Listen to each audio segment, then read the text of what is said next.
Professora Valdiana Gomes, mais um vídeo aula para vocês. A gente volta com redação. Antes de irmos para a indicação da nossa agenda, vamos para a nossa acolhida. E para a nossa videoaula de hoje, eu trago para vocês uma poesia chamada Poema da Vida, que diz assim: A vida é um poema, onde todos que por ela passam escrevem suas rimas, um pouquinho de si. Através deste poema, lindo que aprendemos com quem por ela passou, tudo que fomos, tudo que somos, muito mais do que eu sou. E o relógio do tempo a girar para frente, nos dá a certeza dos ponteiros sem parar, sempre certinhos caminhando, jamais voltarão ao minuto que passou. Natal, 5 de abril de 2020, Darquinha Rodrigues, Panaramirim, Rio Grande do Norte. Tá? Então, esse foi o poema escolhido para a nossa videoaula de hoje. E agora sim, a gente vai para a indicação da nossa agenda. A gente tem a correção do PDF, como sua vida é diferente da vida de seus pais. Acompanhe a leitura comigo e vamos dar início à nossa videoaula.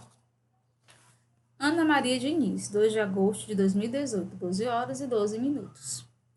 Você já parou para pensar o quanto a sua vida é diferente da vida que seus pais ou que seus avós levaram quando tinha a sua idade? Quem, como eu, é descendente de imigrantes e foi criança na década de 70 e 80, certamente cresceu ouvindo as histórias incríveis de pessoas simples, que desembarcaram no Brasil de bolsos praticamente vazios, mas conseguiram driblar a pobreza e garantir um futuro melhor para os seus filhos e netos com trabalho duro e muito estudo. Meu avô, Valentim Diniz, deixou Portugal em 1929, aos 16 anos, para tentar a sorte por aqui. Trabalhou durante anos como caixeiro e empacotador em um empório da capital paulista até abril. Em 1948, uma pequena doceria, um embrião do que viria a ser, anos mais tarde, uma das maiores redes varejistas do país. Nem todos os imigrantes, ou mesmo brasileiros desta época, conseguiram ir tão longe. Meu avô, assim como outros com trajetória parecida, são exceções, fogem à regra. Mas, de maneira geral, um jovem pobre tinha mais chance de progredir econômica e socialmente no Brasil pelo seu próprio esforço até meados do século passado do que a partir de suas décadas finais. É o que revela o relatório Progresso Justo, Mobilidade Social entre Gerações em todo o Mundo, do Banco Mundial, recém-divulgado. Segundo a pesquisa, a mobilidade social piorou nos países em desenvolvimento. Cerca de 18% dos nascidos em 1940 e pertencentes à metade mais pobre da população brasileira conseguiram alcançar o topo da pirâmide. Entre os nascidos em 1980, nas mesmas condições socioeconômicas, em torno de 10% chegavam lá. Hoje é mais difícil ainda, como mostra outra publicação recente da OCDE. De acordo com o trabalho, o Brasil é o segundo pior país do mundo em mobilidade social. Isso quer dizer que são necessárias 9 gerações para que o filho de um brasileiro pobre alcance um rendimento médio.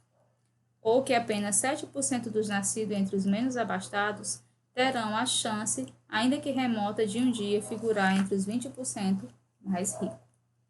Uma sociedade justa é aquela em que todas as pessoas têm as mesmas oportunidades de prosperar e subir na vida, independentemente de sua origem familiar.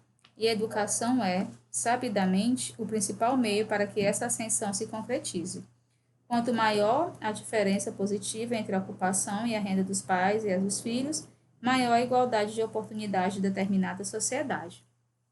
Porém, como mostra o exemplo brasileiro, anos a mais de escolaridade não garantem uma mobilidade social efetiva de longa distância. É preciso que o ensino ofertado tenha qualidade e seja para todos.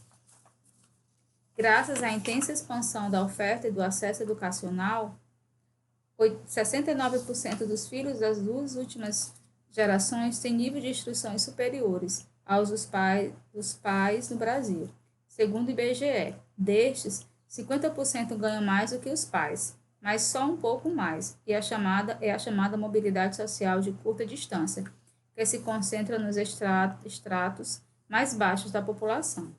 Estes jovens são os filhos de agricultores que se tornam pedreiros ou as filhas de empregadas domésticas que viraram babás. A precariedade e a desigualdade da nossa educação limita as opções para as novas gerações e contribui para perpetuar o ciclo de pobreza em que esses jovens estão inseridos em vez de rompê-lo. O impacto negativo dessa situação não se limita ao campo pessoal. A sociedade inteira é prejudicada. Quanto maior a desigualdade, menor a chance de o país crescer e se desenvolver de forma sustentável. É importante frisar, principalmente agora, às vésperas das eleições presidenciais, que pobreza não é destino. Acabar com a pobreza e com a desigualdade, dando oportunidade igual de progresso para todos, depende de boas políticas públicas e de governantes que realmente coloquem a educação como prioridade. Disponível em http educação.estadão.com.br. Blogs Ana Maria Diniz. Como sua vida é diferente da vida de seus pais. Acesse em 30 de 3 de 2019. E aí, a gente vem para a interpretação textual. Espero que vocês tenham gostado, né, que o texto leve uma reflexão. E vamos aí à nossa correção. Primeira questão, nono ano. O parágrafo de um texto argumentativo pode ser construído de diferentes formas. Nos 3 primeiros parágrafos do texto, a autora utiliza algumas estratégias para introduzir o assunto, antes de apresentar a tese que irá defender. Entre as opções a seguir, deduza quais foram as estratégias utilizadas em cada um dos 3 parágrafos iniciais do texto, estabelecendo a devida correspondência. Então, a gente tem aí 1, alusão, 2, interrogação, 3, exemplo pessoal, 4, narração, 5, exemplo geral. Primeiro parágrafo, a gente vai ter o 2, que é a interrogação. Segundo parágrafo, a gente vai ter o 5, que é o exemplo geral. No terceiro, a gente vai ter o 3, que é o exemplo pessoal. E respondemos a primeira questão. Vamos para a segunda. O quarto parágrafo, dando sequência às estratégias utilizadas anteriormente, contém uma comparação feita pela autora. A comparação é uma forma muito comum de construir um parágrafo. Quais elementos são comparados no início desse parágrafo? A vida dos imigrantes em geral e a vida do avô, da autora do texto, e de outros com trajetória parecida. Para qual situação a autora expõe essa comparação inicial? Para a possibilidade de melhoria de situação econômica de jovens brasileiros, em geral, nas primeiras décadas do século XX e atualmente. Outro tipo de desenvolvimento é o que faz o uso de uma citação, ou seja, para fazer valer seu ponto de vista. O autor utiliza o pensamento de autoridades ou de especialistas no assunto. Também pode se valer de dados de pesquisa de órgãos ou entidades reconhecidas na área. A. Quais citações são feitas pela autora no parágrafo 5 e 6 em estudo? O relatório Progresso Justo, Mobilidade Social entre Gerações em todo o Mundo, do Banco Mundial, e em outra publicação recente da OCDE. De que forma o autor utiliza a citação como argumento no texto? Os dados citados comprovam e dão sustentação à afirmação feita pela autora no parágrafo anterior, de que é mais difícil progredir economicamente hoje do que no começo do século XX. Qual é a declaração que inicia esse parágrafo? Na quarta questão, item A. A primeira frase, uma sociedade justa é aquela em que todas as pessoas têm as mesmas oportunidades de prosperar e subir na vida, independente de sua origem familiar. Quinta. A. Qual é a causa desse fato? A intensa expansão da oferta e do acesso educacional. B. Porque, segundo a autora, esse dado não resolve o problema da mobilidade social? Porque se trata de uma mobilidade social de curta distância, já que esse jovem consegue ganhar salários pouco mais altos do que o salário de seus pais. Sexta questão. O nono parágrafo retorna e desenvolve o parágrafo anterior. A. Indique o termo responsável por essa retomada no texto e explique como ele se dá. O termo este jovem, que retoma a expressão os filhos das 2 últimas gerações, citada no parágrafo anterior. Qual ideia do parágrafo anterior é desenvolvida neste? A ideia de que a mobilidade social gerada nesse caso é considerada de curta distância e não efetiva, como defende a autora do texto. No último parágrafo, a autora se posiciona de forma mais contundente sobre o assunto em debate e menciona o acontecimento social da época em que escreveu seu texto. A. Qual é esse acontecimento?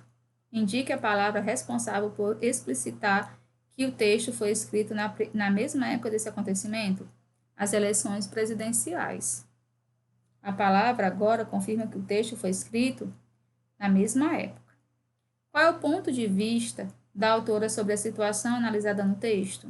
A autora entende que cabe aos governantes acabar com a pobreza e a desigualdade por meio de políticas públicas que garantam oportunidades iguais para todos. Né? Então, espero que vocês tenham gostado, que esse texto também os ajude a ter uma reflexão. A gente vai fazer durante a semana a indicação, né, do próximo PDF. Não precisa copiar o texto, anota as respostas, organiza num caderno, enumera. Um abraço carinhoso e até a nossa próxima videoaula, se Deus quiser.